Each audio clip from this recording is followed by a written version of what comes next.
নমস্কার, আমি অ্যাস্ট্রো সিদ্দিক। ২০২৬ সালের মার্চ মাস কেমন যাবে বৃশ্চিক রাশির জাতক জাতিকাদের আজকের আলোচনার বিষয় সেটাই। তবে মূল আলোচনা যাওয়ার আগে কয়েকটা বিষয় কিন্তু আমাদের একটু জেনে নেওয়ার প্রয়োজন আছে। এই যে আলোচনা, এই যে রাশিগত ফলাফল, এটা বিশেষত মার্চ মাসে গ্রহরা কে কোথায় অবস্থিত তার উপর ভিত্তি করে। ব্যক্তিগত জন্মকুণ্ডলিতে গ্রহদের অবস্থান যদি শুভ অবস্থায় থাকে এবং তার সাথে বর্তমান সময়কার গ্রহদের দশান্তদশার ফলাফলও যদি শুভত্বের দিকে নির্দেশ করে, তাহলে শুভ ফলের পরিমাণ যেমন অনেকাংশে পজিটিভ হবে, তেমনই ব্যক্তিগত জন্মকুণ্ডলিতে গ্রহদের অবস্থান যদি অশুভ অবস্থায় থাকে এবং তার সাথে গ্রহদের দশান্তদশার ফলাফলও যদি অশুভত্বের দিকে নির্দেশ করে, তাহলে শুভ ফলের পরিমাণ অনেকাংশে নেগেটিভ হবে। সুতরাং এই যে মার্চ মাসে গ্রহদের অবস্থানের পরিপ্রেক্ষিতে যে আলোচনা, যে রাশিগত ফলাফল, তার সাথে ব্যক্তিগত জন্মকুণ্ডলিতে গ্রহদের অবস্থান এবং গ্রহদের দশান্তদশার ফলের মধ্যে একটা বৈষম্য, একটা তারতম্য হতেই পারে। আর একটা বিষয়, যেহেতু এই মার্চ মাসে গ্রহদের অবস্থানের পরিপ্রেক্ষিতেই এই আলোচনা, তাই এই সময় গ্রহরা কে কোথায় অবস্থিত সেটাও আমাদের একটু জানাটা প্রয়োজন আছে।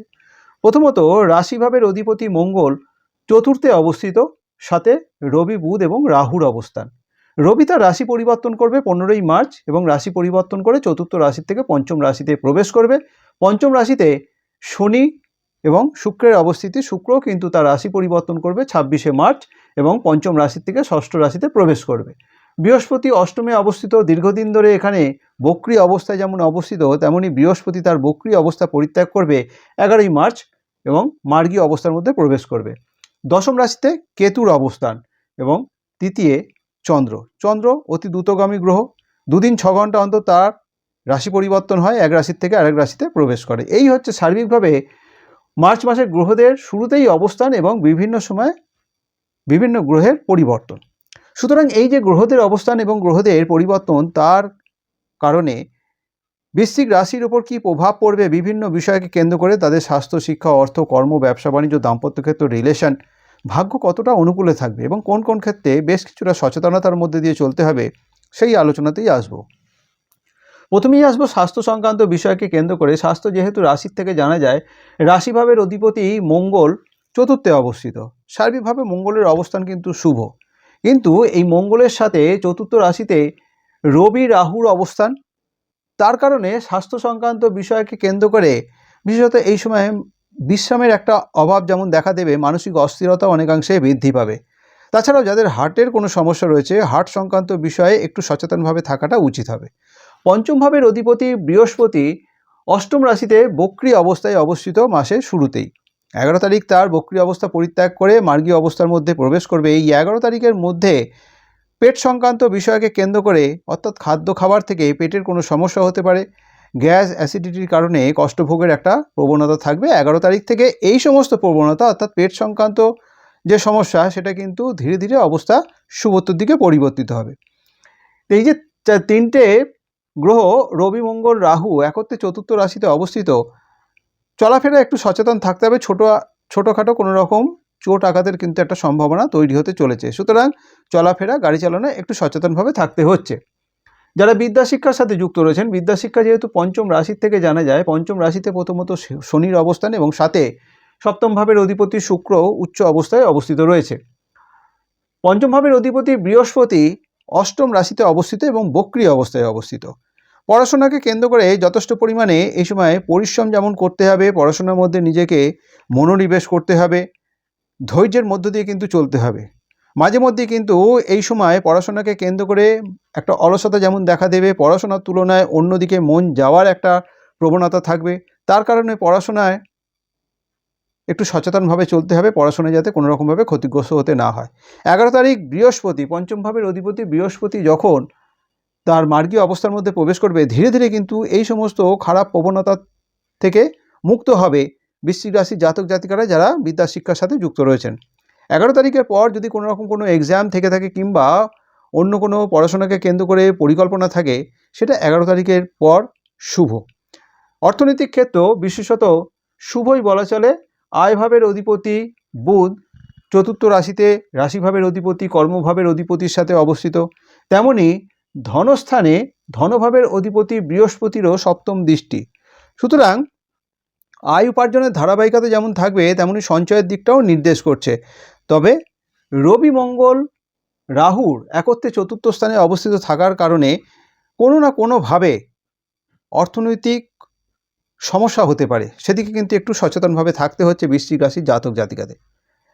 আয় উপার্জনের ধারাবাহিকতা থাকলেও, সঞ্চয়ের ক্ষেত্রে যথেষ্ট শুভ প্রভাব থাকলেও পরিকল্পনাটা কিন্তু সঠিকভাবে করতে হবে। সঞ্চয়ের ক্ষেত্রে কোনো না কোনোভাবে কোনো না কোনো বিষয়কে কেন্দ্র করে অর্থনৈতিক কোনো একটা ডিমান্ড কিংবা সমস্যা আসার সম্ভাবনা থাকবে, সেদিকে একটু সচেতন থাকতে হচ্ছে।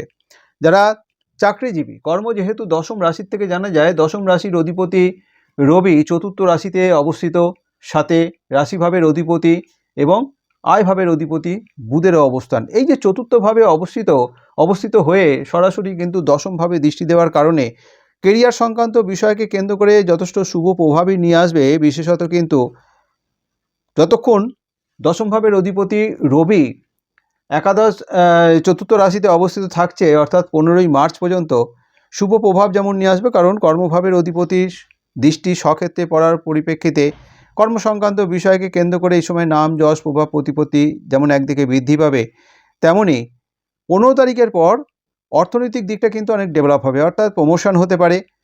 কারণ কর্মভাবের অধিপতি দশমভাবের কেন্দ্রপতি কোণে প্রবেশ করবে, সুতরাং সেই সময় থেকে এবং সেখানে যেমন অবস্থিত হবে সেখান থেকে কিন্তু আয়ভাবেও দৃষ্টি দেবে। আয় উপার্জনের জায়গাটা কিন্তু যথেষ্ট বৃদ্ধি পাওয়ার সম্ভাবনা থাকবে, অর্থাৎ ভালো ইনক্রিমেন্ট হতে পারে, প্রমোশন হতে পারে, নাম যশ প্রভাব বৃদ্ধি পেতে পারে। নিজস্ব চিন্তাভাবনা, নিজস্ব কর্মক্ষমতা, নিজস্ব বুদ্ধিটাকে সঠিকভাবে কাজে লাগিয়ে ঊর্ধ্বতন কর্তৃপক্ষের কিন্তু একটা সুনজর আসবে, তার জন্য কর্মক্ষেত্রে কিন্তু একটা ডেভেলপ হওয়ার সম্ভাবনা থাকবে। যারা বেকার যুবক যুবতী রয়েছে তাদেরও কিন্তু এই সময়টা কর্মপ্রাপ্তির মধ্য দিয়ে বেকারত্ব দূর হবে। যারা কর্ম পরিবর্তন করতে চাইবেন, বেসরকারি কর্মক্ষেত্রের সাথে যুক্ত রয়েছেন, কর্ম পরিবর্তনের মধ্যে দিয়ে কর্মজীবন আরও উন্নত করার জন্য সময়টা যথেষ্ট শুভ। আলটিমেট কেরিয়ার সংক্রান্ত বিষয়কে কেন্দ্র করে মার্চ মাস কিন্তু বৃশ্চিক রাশির জাতক জাতিকাদের যথেষ্ট অনুকূলেই থাকবে। যারা ব্যবসা বাণিজ্যের সাথে যুক্ত রয়েছেন, ব্যবসা যেহেতু সপ্তম রাশির থেকে জানা যায়, সপ্তম রাশির অধিপতি শুক্র পঞ্চম রাশিতে অর্থাৎ কেন্দ্রপতি কোণে উচ্চ অবস্থায় অবস্থিত, ব্যবসা সংক্রান্ত বিষয়ে কিন্তু যথেষ্ট পরিমাণে লাভ বৃদ্ধি পাবে। কারণ ব্যবসাভাবের অধিপতি পঞ্চম রাশিতে অবস্থিত হয়ে লাভ স্থানে, স্বপ্ন পূরণের স্থানে দৃষ্টি দেওয়ায় ব্যবসা সংক্রান্ত বিষয়কে কেন্দ্র করে লাভ বৃদ্ধি পাবে, স্বপ্ন পূরণ হবে, আশা আকাঙ্ক্ষা পূরণ হবে। ব্যবসায় এই সময় নতুন নতুন যোগাযোগ আসবে, যে যোগাযোগগুলো আগামী দিন ব্যবসা ক্ষেত্রকে আরও এগিয়ে নিয়ে যেতে সাহায্য করবে। যারা নতুনভাবে নিজেকে ব্যবসার মধ্যে নিয়োজিত করতে চাইছেন তাদের জন্য কিন্তু আগামী মার্চ মাস, বিশেষত 26 তারিখ পর্যন্ত সময়টা যথেষ্ট শুভ। যদি বিনিয়োগে কোনো রকম পরিকল্পনা থাকে, যারা ব্যবসার মধ্যে যুক্ত রয়েছেন, বিনিয়োগের পরিকল্পনায় 26 তারিখের মধ্যে করে নেওয়াটা যথেষ্ট শুভই হবে ব্যবসা সংক্রান্ত বিষয়কে কেন্দ্র করে। যারা রিলেশনের সাথে যুক্ত রয়েছেন, রিলেশন যেহেতু পঞ্চম রাশির থেকে জানা যায়, পঞ্চম রাশির অধিপতি বৃহস্পতি অষ্টম রাশিতে বক্রী অবস্থায় অবস্থিত থাকার কারণে এবং এই যে 11 তারিখ বক্রী অবস্থা পরিত্যাগ করে তা মার্গী অবস্থার মধ্যে প্রবেশ করবে এবং মার্গী অবস্থায় প্রবেশ করে তার নবম দৃষ্টি রাশিভাবের অধিপতি মঙ্গলের উপর পড়ার কারণে যারা রিলেশনের সাথে যুক্ত রয়েছেন, এই বৃশ্চিক রাশির জাতক জাতিকাদের পার্টনাররা এই বৃশ্চিক রাশির জাতক জাতিকাদের যথেষ্ট পরিমাণে লাইক করবে, অর্থাৎ পছন্দ করবে, তাদের সাথে তাদের বন্ডিংটাকে উন্নত করার একটা প্রচেষ্টা থাকবে পার্টনারের দিক থেকে। সুতরাং আলটিমেট কিন্তু রিলেশনকে কেন্দ্র করে যথেষ্ট গুরুত্ব দেবে। রিলেশন ভালো রাখার জন্য নিজেকে কিন্তু একটু কনসিডার করতে হবে, কারণ যেহেতু রাশিভাবের অধিপতি রাহু রবির সাথে একত্রে অবস্থিত থাকার কারণে নিজের কথাবার্তা, আচার আচরণ, ব্যবহারে যাতে কোনো রকমভাবে পরিবর্তন না হয়, অর্থাৎ জেদ রাগের বহিঃপ্রকাশ যাতে না হয়, তার জন্য যাতে রিলেশনের ওপর খারাপ কোনো প্রভাব না পড়ে সেদিকে কিন্তু একটু নজর রেখে চলতে হচ্ছে যারা রিলেশনের সাথে যুক্ত রয়েছেন। যারা দাম্পত্য জীবনযাপনের সাথে যুক্ত রয়েছেন, দাম্পত্য ক্ষেত্রে যেহেতু সপ্তম রাশির থেকে জানা যায়, সপ্তম রাশির অধিপতি শুক্র পঞ্চমে অবস্থিত উচ্চ অবস্থায়, দাম্পত্য জীবন কিন্তু যথেষ্ট শুভত্বেরই বার্তা বয়ে নিয়ে আসতে চলেছে।